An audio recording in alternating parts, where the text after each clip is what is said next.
राहुल एक आम लड़का था, लेकिन जब उसका परिवार एक पुराने वीरान हवेली में शिफ्ट हुआ तो अजीब घटनाएं होने लगीं। हवेली बहुत समय से खाली थी और लोग इसके बारे में अजीब अजीब बातें करते थे। पहली ही रात राहुल ने महसूस किया कि हर रात ठीक 3 बजे हल्की फुसफुसाहट की आवाज़ आती है। पहले उसने सोचा कि यह उसकी गलती हो सकती है, लेकिन फिर आवाज़ साफ होने लगी। ऐसा लग रहा था कि कोई औरत बहुत धीरे धीरे कुछ कह रही।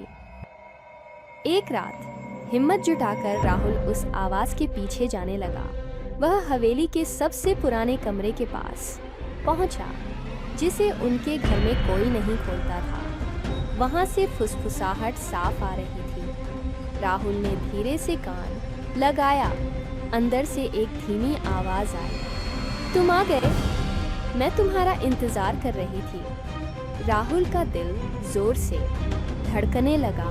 दरवाजे के नीचे से काले धुएं की लकीर बाहर आने लगी और फिर दरवाज़ा अपने आप धीरे धीरे खुलने लगा।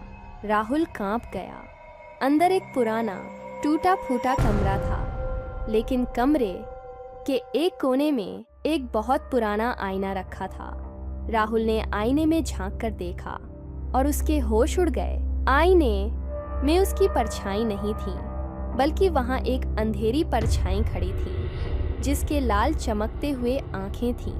वो परछाई धीरे धीरे मुस्कुराने लगी। राहुल को लगा जैसे कोई अदृश्य शक्ति उसे खींच रही हो। उसने पीछे हटने की कोशिश की, लेकिन उसके पैर जमीन से चिपक गए। तभी अचानक परछाई ने धीरे से फुसफुसाया, अब तुम मेरी जगह हो और मैं तुम्हारी।